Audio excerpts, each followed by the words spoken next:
আসসালামু আলাইকুম রহমতুল্লাহি ওবরকাতুহ। সম্মানিত দর্শক, অবস্থা দৃষ্টে মনে হচ্ছে যে বিএনপির ১২টা বাজানোর জন্য অন্ততপক্ষে ১০০টি যে শক্তিশালী পক্ষ দেশ এবং বিদেশে তারা সর্বোচ্চ চেষ্টা করছে। কী কী চেষ্টা করছে? এই দলটির সুনাম এবং সুখ্যাতি যেন নষ্ট হয়। সুনাম এবং সুখ্যাতি নষ্ট হওয়ার জন্য জনগণ যেন অধৈর্য হয়ে পড়ে, দশমুখে বদনাম করে। এই জন্য সারা বাংলাদেশে যে সকল নোংরা কাজ আছে, যেগুলো ছাত্রলীগ করত, যুবলীগ করত, এই সকল কর্মকাণ্ডের সঙ্গে বিএনপির নামধারী যে সকল লোকজন রয়েছে, কিন্তু ভালো মানুষ না, বিএনপি হয়তো করে বা বিএনপির নাম ভাঙিয়ে তারা দলবাজি করছে। এই শ্রেণীটি দেশের পথে ঘাটে মাঠে এমন সব কর্মকাণ্ড করছে এবং সেগুলো যেভাবে পরিকল্পিতভাবে আবার প্রতিটি কর্ম পেপার পত্রিকা আসছে লিড নিউজ হিসাবে। তো প্রথমে কাণ্ডগুলো ঘটানো হচ্ছে, যেমন ধরুন চাঁদাবাজি। তারপরে একটা চাঁদাবাজি নিয়ে বলল যে সিদ্ধান্ত হয়েছে ময়লা সরানোর কাজটি অমুক দল করবে। খবর মানে প্রথমে একটা ঘটনা ঘটলো, তারপরে আবার এটাকে পত্রিকায় ছাপানো হলো। দ্বিতীয়ত, কিছু কিছু জায়গাতে যেগুলো ভীষণ রকম বদনাম হয়, যেমন মাছ চুরি। তো মাছ চুরি করবে, তারপরে গরু চুরি, ছাগল চুরি। এই খবরগুলো মানে এমনভাবে প্রচার হচ্ছে এবং সামাজিক মাধ্যমগুলোতে সেইটার রীতিমতো যেভাবে মার্কেটিং করা হচ্ছে, তাতে করে বিএনপি সম্পর্কে মানুষের যে চিন্তা চেতনা, এগুলো নেতিবাচক হচ্ছে ক্রমশ। যেমন একটা খবরের প্রতি আপনাদের দৃষ্টি আকর্ষণ করি, সেটি হলো যে একজন আওয়ামী লীগ নেতা, সম্ভবত আওয়ামী লীগ না, ছাত্রলীগের সাধারণ সম্পাদক ছিল লেখক ভট্টাচার্য। তো খবরটা এমন আসছে যে লেখক ভট্টাচার্য পালিয়ে যাওয়ার আগে তার যে পুকুর, মাছ, ঘাট, এগুলো সব স্থানীয় জামাত নেতাদেরকে সে দিয়ে গেছে তদারক করার জন্য বা তাদের সঙ্গে শেয়ারে এই জিনিসগুলো ভাগাভাগি করার জন্য। এরপর দেখা গেল যে সেই লেখক ভট্টাচার্যের সেই পুকুর, মাঠ, ঘাটে এসে একদল লোক সেগুলো সব লুট করলো। বলা হচ্ছে ওরা বিএনপির লোক। পরবর্তীতে জামাতের যারা লোকজন সেখানে ছিল, সীমান্ত এলাকা, সেখানে জামাত খুবই শক্তিশালী, তারা সেটা বাধা দিল। বাধা দেওয়ার পরে ধরুন সেখানে ৯৫,০০০ টাকার মাছ লুট করেছে, ১০,০০০ টাকা রেখে সেখানে ৮৫,০০০ টাকা ফেরত দিতে বাধ্য হয়েছে। কারা করেছে? বিএনপি করেছে। এই ধরনের খবর প্রতিনিয়ত ছাপা হচ্ছে। তো এর বাইরে অমুক বিএনপি নেতা, কিসের বিএনপি নেতা? মানে ধরুন একটা ইউনিয়নের ওয়ার্ড পর্যায়ের একজন যুবদলের একজন কর্মী পরিচয় দেয়। এখন জেলা কমিটি বা উপজেলা কমিটির কেউ হয়তো তাকে চেনেও না।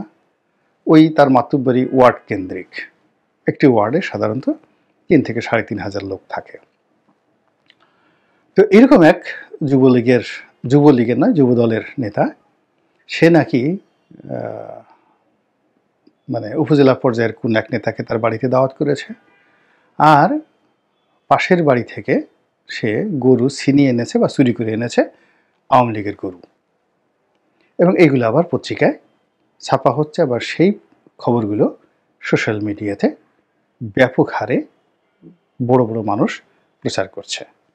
ফলে বুঝতে পারেন যে বিএনপির যে জনপ্রিয়তা এবং বিএনপি সম্পর্কে মানুষের যে ধ্যান ধারণা, এটি কিভাবে দ্রুততার সঙ্গে কমে যাচ্ছে।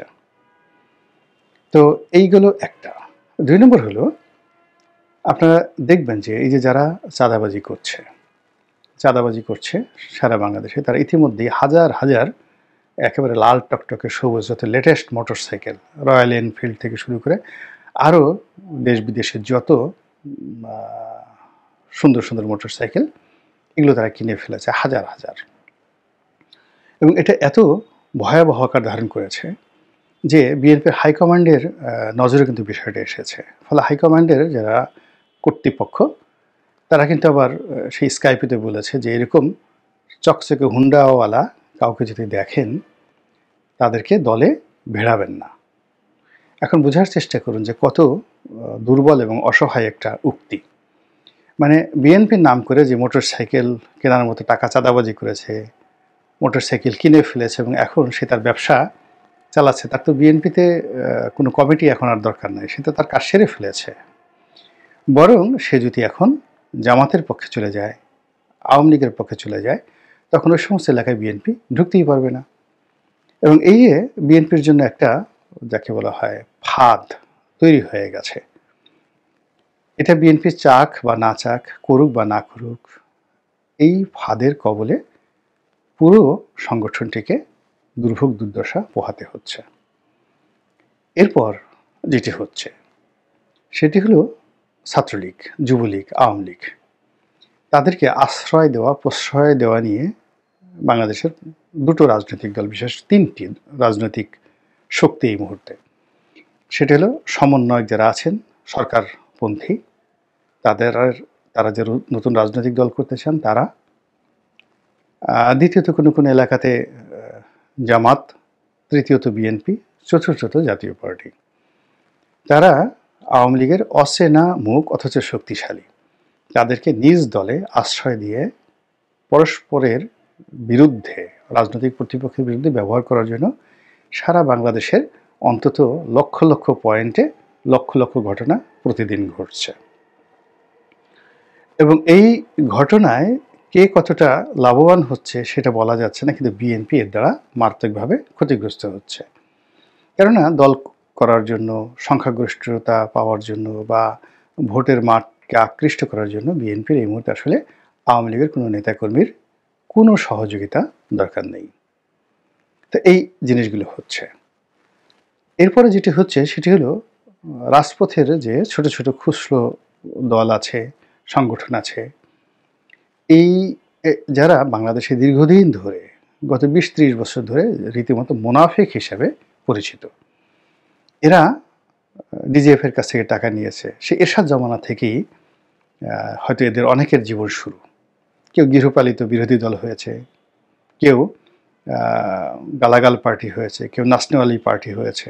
এরকম ৮০-র দশক থেকে আজ অবধি বিভিন্ন গোয়েন্দা সংস্থার কাছ থেকে টাকা নেওয়া, তারপরে বিভিন্ন সময় যারা ক্ষমতাধর ছিলেন, এই ক্ষমতাধরদের যাকে বলা হয় লাঠিয়াল হিসেবে, ভাড় হিসেবে, ঘেটুপুত্র হিসেবে যারা ব্যবহৃত হয়েছেন, একেবারে বুড়া থেকে শুরু করে গুড়া পর্যন্ত, আজকের দিন পর্যন্ত, এই লোকগুলোকে বিএনপির পিছনে লেলিয়ে দেওয়া হয়েছে অনেকটা মুনাফিকি করার জন্য। তারা বিএনপির সঙ্গে ঐক্য করতে চায়, বিএনপির সঙ্গে বৈঠক করতে চায় এবং তাদেরকে যেন বিএনপি নেয়।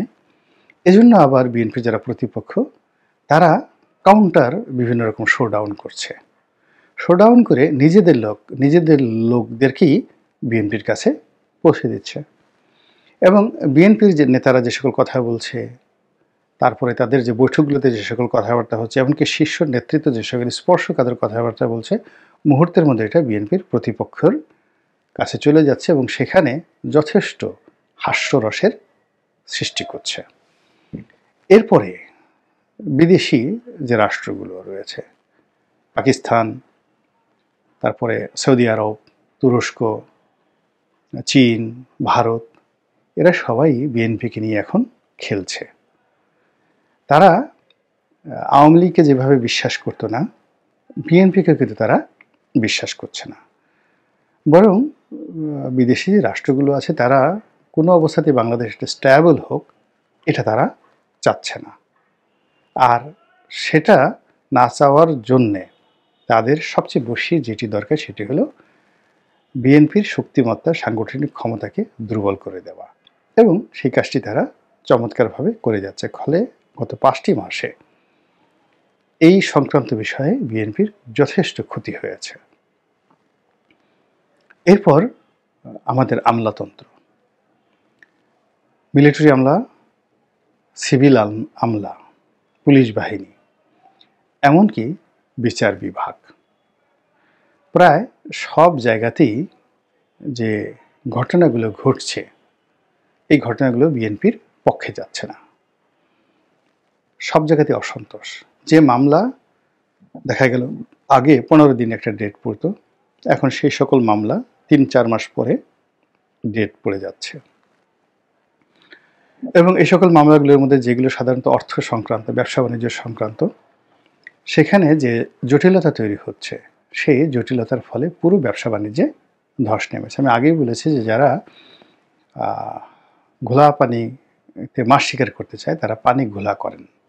রাজনীতিতে পানি ঘোলার সবচেয়ে প্রধান যে বৈশিষ্ট্য সেটি হলো অর্থনীতিকে ঘোলা করে দেওয়া, অর্থনীতিকে দুর্বল করে দেওয়া, এলোমেলো করে দেওয়া। তাহলেই মানুষ তার যে ব্যাড ক্যারেক্টারিস্টিক্স সেটাকে সে বাস্তবায়ন করাতে পারে। এই মুহূর্তে বাংলাদেশের অর্থনীতিকে টার্গেট করে যা কিছু করা হচ্ছে, আলটিমেটলি যেহেতু বিএনপি নির্বাচন হলে ক্ষমতায় আসবে, সে যদি ক্ষমতায় এসেও যায় তার জন্য ক্ষমতায় টিকে থাকাটা খুব কঠিন হয়ে যাবে। আর যদি এই অর্থনৈতিক সংকটটা দুর্ভিক্ষে পরিণত হয়, বিশৃঙ্খলায় পরিণত হয়, হাপিত্যেশে পরিণত হয়, মানুষ নির্বাচন তো দূরের কথা, ওদিকে যাওয়ার মতো কল্পনাও কেউ করতে পারবে না। কোনো মাসে যদি সরকারি কর্মকর্তাদের বেতন এখনই বাংলাদেশে 2 মাস বেতন হচ্ছে না সচিবালয়ে, এবং এই পরিস্থিতিতে যেতে খুব বেশি সময় লাগবে না, তখন বিএনপির কোনো লোক যদি বলে নির্বাচন চাই, সচিবালয়ের সব লোক বের হয়ে গিয়ে বিএনপির অফিসে তালা দিয়ে আসবে সঙ্গে সঙ্গে। এখন এই যে একটা অর্থনৈতিক অব্যবস্থাপনা থেকে শুরু করে পুরো পরিবেশ এবং পরিস্থিতি বিএনপির যে প্রতিকূল চলে যাচ্ছে, এর থেকে বের হওয়ার জন্য বিএনপি স্থানীয়ভাবে চেষ্টা করছে, সবাই চেষ্টা করছে। এখন সেই চেষ্টা বাস্তবে কতটা সফল হয় এবং বিএনপি যে ভাবমূর্তি সংকটে পড়েছে সেখান থেকে তারা কিভাবে বেরোতে পারে, অথবা যারা বিএনপির 12টা বাজানোর জন্য সর্বশক্তি নিয়োগ করছে তারা কতটুকু সফল হয়, ব্যর্থ হয়, এটাই এখন দেখার বিষয়। মহান আল্লাহ আমাদের সবাইকে হেদায়েত দান করুন এবং হেফাজত করুন। আসসালামু আলাইকুম রহমতুল্লাহি ওয়া বারাকাতুহু।